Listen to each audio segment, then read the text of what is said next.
JP അസ്ട്രോലൈഫിലേക്ക് എല്ലാവർക്കും സ്വാഗതം. ഇന്ന് നിങ്ങളുമായി പങ്കുവയ്ക്കുന്നത് 2025 കാർത്തിക നക്ഷത്രത്തിൽ ജനിച്ചവരുടെ അനുഭവം എന്തായിരിക്കും. അവരുടെ ജീവിതത്തിൽ പല കാര്യങ്ങളും ശ്രദ്ധിക്കേണ്ടതായും അതുപോലെ തന്നെ പരിഹരിക്കേണ്ടതായും വരും. അപ്പോൾ അതിനെ സംബന്ധിച്ച് 2025 ഗുണദോഷ ഫലങ്ങളെ കുറിച്ചാണ് നിങ്ങളുമായി പറയുന്നത്. അതുപോലെ തന്നെ കാർത്തിക നക്ഷത്രത്തിൻ്റെ ചില പൊതുഫലങ്ങളും ഇതോടൊപ്പം സൂചിപ്പിക്കുന്നുണ്ട്. കാർത്തിക നക്ഷത്രക്കാർക്ക് ജീവിതത്തിൽ ചില മാറ്റങ്ങൾ ഉണ്ടാകുന്ന ഒരു വർഷമാണ് ഈ 2025. കാർത്തിക നക്ഷത്രം മേടം, ഇടവൻ 2 രാശികളെ പ്രതിനിധീകരിക്കുന്ന ഒരു നക്ഷത്രം. അതായത് കാർത്തികയുടെ 1/4 ഭാഗം മേടത്തിലും 3/4 ഭാഗം ഇടവത്തിലും ആണ് നിൽക്കുന്നത്. മേടൻ രാശിയുടെ സ്വഭാവം എന്ന് പറയുന്നത് എപ്പോഴും ഊർജ്ജസ്വലരായി നിൽക്കാനും ഇഷ്ടമില്ലാത്ത കാര്യങ്ങൾ വന്നാൽ പ്രതികരിക്കാനും ദേഷ്യവും കോപവും ആവേശവുമൊക്കെ ഉണ്ടാകാനുള്ള സാധ്യതയുമൊക്കെ ഉള്ള ഒരു രാശിയാണ് മേടൻ രാശി. ഇടവൻ രാശിയെ സംബന്ധിച്ച് പറയുമ്പോൾ നല്ല സഹകരണ മനോഭാവവും ക്ഷമയും ത്യാഗശീലവും കൃഷിയിലും കൃഷിഭൂമിയിലും കന്നുകാലികളെ പരിപാലിക്കുന്നതിലുമൊക്കെ വലിയ ഇഷ്ടവും താല്പര്യവുമൊക്കെ ഉള്ള ഒരു വിഭാഗമായിട്ട് വരും. അതായത് 2 രാശി സ്വഭാവവും വ്യത്യസ്തമാണ്. അതിനാൽ പല കാര്യങ്ങളിലും ഈ മാറ്റം കാണാൻ കഴിയും. അതായത് കാർത്തിക നക്ഷത്രക്കാരെ സംബന്ധിച്ച് പറയുമ്പോൾ ഈ 2 തരത്തിലുള്ള സ്വഭാവ രീതികളും വിശേഷവും ഇവരെ സംബന്ധിച്ചുണ്ടാകും എന്നുള്ളതാണ്. അസുരഗണത്തിൽ സ്ത്രീയോനിയിൽ അഗ്നിദേവതയായിട്ട് കാർത്തിക നക്ഷത്രക്കാർ ജനിച്ചിരിക്കുന്നു. കാർത്തിക നക്ഷത്രക്കാർ അസുരഗണത്തിൽപ്പെട്ടവരും സ്ത്രീയോനിയിൽപ്പെട്ടവരും അവരുടെ ദേവത അഗ്നിയായിട്ടുമാണ് ചിത്രീകരിക്കുന്നത്. കാർത്തിക നക്ഷത്രക്കാർ ഭൂമിയോളം ക്ഷമയുള്ളവരും പെട്ടെന്ന് കോപിക്കാത്തവരുമാണ്. എന്നാൽ ക്ഷമ നശിച്ചാൽ ഇവർ അഗ്നി പോലെ ജ്വലിച്ചു നിൽക്കുകയും ചെയ്യും. പിന്നെ ഇവരെ ശാന്തരാക്കാൻ അല്പം പ്രയാസമായിരിക്കും എന്നുള്ളതാണ് ഒരു പ്രത്യേകത. കാരണം ഈ മേടം, ഇടവം ഈ 2 രാശിയുടെയും സ്വഭാവം ഞാൻ നേരത്തെ പറഞ്ഞു. ഇത് രണ്ടും കൂടി ചേരുന്ന ഒരു രീതിയാണ് ഈ കാർത്തിക നക്ഷത്രക്കാരെ സംബന്ധിച്ച് പറയാനുള്ളത്. നല്ല ഭക്ഷണം, അതുപോലെ സുഖം എന്നീ കാര്യങ്ങളിലൊക്കെ താല്പര്യമുള്ളവരും ആഡംബര വസ്തുക്കളും ആഡംബര ജീവിതവും ഇഷ്ടപ്പെടുന്നവരുമാണ് ഈ കാർത്തിക നക്ഷത്രക്കാർ.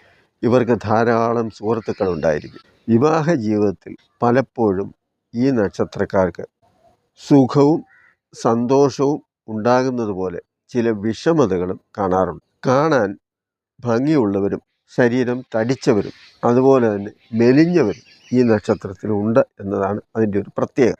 പൊതുവെ ഇഷ്ടപ്പെടാത്ത കാര്യങ്ങൾ അംഗീകരിച്ചു കൊടുക്കാൻ വൈമനസ്യമുള്ള ഇവർക്ക് പലപ്പോഴും മറ്റുള്ളവരുടെ ശകാരവും ഏൽക്കേണ്ടി വരും. പൊതുവെ ശാന്തരായ ഇവരെ പ്രകോപിപ്പിക്കാതിരുന്നാൽ പ്രശ്നങ്ങളൊന്നുമില്ലാതെ സന്തോഷമായിട്ട് പോകാനും സാധിക്കും.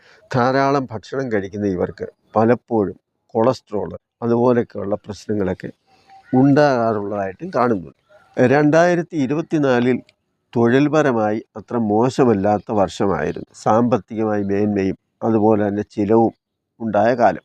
സന്താനങ്ങളെ സംബന്ധിക്കുന്ന കാര്യത്തിലും അത്ര മോശമായിരുന്നില്ല. കാർത്തികയുടെ 1-ാം പാദത്തിൽ മേടക്കൂറിൽ ജനിച്ചവർക്ക് 2024 നല്ല വർഷമായിരുന്നു. 2-ാം പകുതിയിലാണ്, അതായത് മെയ് മാസം മുതലാണ് സാമ്പത്തിക പുരോഗതി നല്ലതുപോലെ അനുഭവത്തിൽ വന്നത്. കുടുംബത്തിൽ സന്തോഷവും സമാധാനവും യാത്രയും സന്താനങ്ങളുടെ വിദ്യാഭ്യാസം ജോലി തുടങ്ങിയവയും സ്ത്രീകളുടെ സഹായവും ലഭിക്കുന്ന ഒരു സമയം കൂടിയായിരുന്നു. കാർത്തിക 3/4 ഭാഗം, അതായത് ഇടവക്കൂറിൽ ജനിച്ചവർക്ക് തൊഴിൽപരമായി ചില പ്രശ്നങ്ങളും സാമ്പത്തിക വിഷമതകളും ആരോഗ്യ പ്രശ്നങ്ങളുമൊക്കെ തരണം ചെയ്ത് ചില പ്രയാസങ്ങളും ബുദ്ധിമുട്ടുകളുമൊക്കെ അനുഭവിച്ച് 2025 കടക്കുന്ന ഒരു സാഹചര്യമാണ് വരുന്നത്. കാർത്തിക നക്ഷത്രം പൊതുവെ ശത്രുകർമ്മങ്ങൾക്കും അതുപോലെ ലോഹ നിർമ്മാണത്തിനും ഉരുക്കുന്നതിനും മറ്റും ഉപയോഗിക്കുക, അല്ലാതെ സാധാരണയുള്ള ശുഭകർമ്മങ്ങൾക്കൊന്നും ഈ നക്ഷത്രം ഉപയോഗിക്കാറില്ല. നല്ല ഈശ്വരവിശ്വാസവും പൊതുപ്രവർത്തനത്തിൽ ഇഷ്ടവുമുള്ള ഇവരെ അന്യദേശത്ത് താമസിക്കുന്നതും ഇവർക്ക് ഗുണകരമാണ്. ബാല്യകാലം ഇവരെ സംബന്ധിച്ചിടത്തോളം ദുരിതപൂർണമാകാനാണ് സാധ്യത. കാരണം ജനനം ആദിത്യ ദിശയിലാണ്. അപ്പോൾ ആദിത്യൻ മോശമായ ഒരു സാഹചര്യത്തിലാണെങ്കിൽ ഇവരുടെ ബാല്യകാലം, അതായത് ബാലാരിഷ്ട ഇവർക്കുണ്ടായിരിക്കും എന്നാണ് സൂചിപ്പിക്കുന്നത്. അതുകൊണ്ട് തന്നെ ഇവർ സൂര്യനെ വണങ്ങുന്നതും സൂര്യ നമസ്കാരം ചെയ്യുന്നതും രാവിലെ കുളിച്ച് ഭസ്മമൊക്കെ ധരിച്ച് സൂര്യനെ പ്രാർത്ഥിക്കുന്നതുമൊക്കെ നല്ല ഫലം നൽകുന്ന ഒരു കാര്യമാണ്. കാരണം ഇവരുടെ ദേവത അഗ്നിയായിട്ടാണ് സൂചിപ്പിക്കുന്നത്. ഇവർക്ക് ഏതാണ്ട് 20 വയസ്സിന് ശേഷം രാഹുദശാകാലമാണ് 18 വർഷം. രാഹുദശ കഴിയുമ്പം മാത്രമേ വ്യാഴദശ തുടങ്ങൂ. രാഹുദശയിൽ ഇഷ്ടമുള്ള പങ്കാളിയെ കണ്ടെത്താൻ ഇവർ ശ്രമിക്കുകയും ചെയ്യും. 2025 പ്രയാസങ്ങളെ ഈശ്വര ചിന്തയിലൂടെ മറികടക്കാനുള്ള ഒരു സാഹചര്യം ഉണ്ടാക്കണം. ജനുവരി മാസത്തിലേക്ക് പോകുമ്പോൾ ജനുവരി അത്ര മെച്ചമല്ല. യാത്രകൾ സൂക്ഷിക്കണം. തൊഴിൽപരമായി ഒരു മന്ദത അനുഭവപ്പെടും. ചില നല്ല അനുഭവങ്ങളും ജനുവരിയിൽ ഉണ്ടാവുകയും ചെയ്യും. ഫെബ്രുവരി മാസം അല്പം മെച്ചമായിരിക്കും. ധനലാഭം, കാര്യലാഭം, തൊഴിൽ പുരോഗതി എന്നിവയൊക്കെ ഉണ്ടാകും. വീട്ടിലെ സുഖത്തിന് വേണ്ട വീട്ടുപകരണങ്ങൾ, സുഖ സൗകര്യങ്ങളൊക്കെ ഉണ്ടാകും അല്ലെങ്കിൽ കൂടും എന്നാണ്.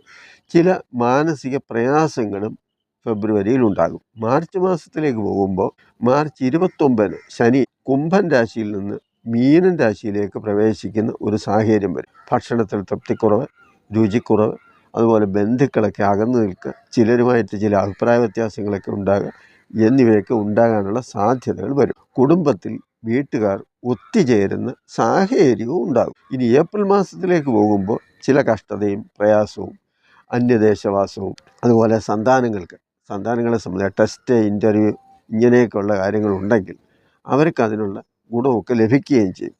സുഖ സൗകര്യങ്ങളൊക്കെ വർദ്ധിക്കും. വീട് നിർമ്മാണം നടത്തുന്നവരെ സംബന്ധിച്ച്, അതായത് വീട് പണി മുടങ്ങിക്കിടന്നവരും പൂർത്തിയാക്കാൻ സാധിക്കാത്തവരും അതുപോലെ പുതുതായിട്ട് വീട് നിർമ്മിക്കണമെന്ന് ഉദ്ദേശിക്കുന്നവർക്കുമൊക്കെ ഏപ്രിൽ മാസം കുറച്ച് ഭേദമാണ്.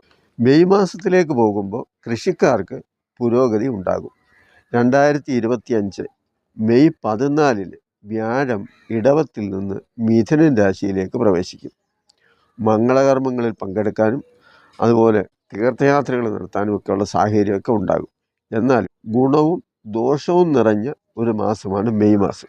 മെയ് 18 രാഹു മീനൻ രാശിയിൽ നിന്ന് കുംഭൻ രാശിയിലേക്ക് മാറുകയും, ചുരുക്കത്തിൽ മാർച്ച്, ഏപ്രിൽ, മെയ് ഈ 3 മാസങ്ങളിൽ പല മാറ്റങ്ങളും ഉണ്ടാകുന്ന ഗ്രഹമാറ്റമാണ് സൂചിപ്പിക്കുന്നത്. ഈശ്വരാനുഗ്രഹം കുറയും. സാമ്പത്തിക കുടുംബ പ്രശ്നങ്ങളൊക്കെ ഉണ്ടാകും.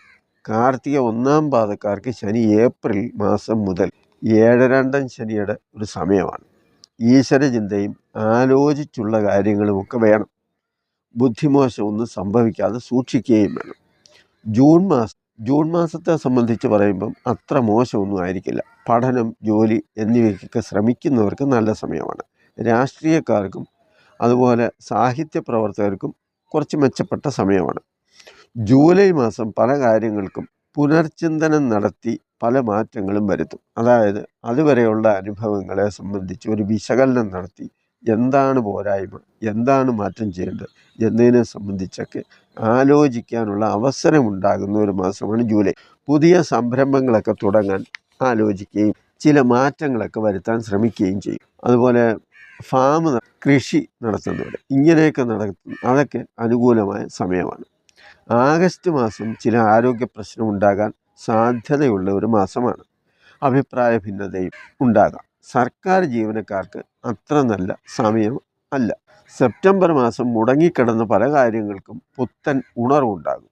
സാമ്പത്തികമായി പുരോഗതി ലഭിക്കും. അതുപോലെ ആരോഗ്യ പ്രശ്നങ്ങളും ഉണ്ടാകാം. പുണ്യസങ്കേതങ്ങളിലൊക്കെ യാത്ര ചെയ്യാനുള്ള അവസരം വരും. ഒക്ടോബർ മാസത്തിൽ സ്ത്രീകൾക്ക് അത്ര മെച്ചമല്ല.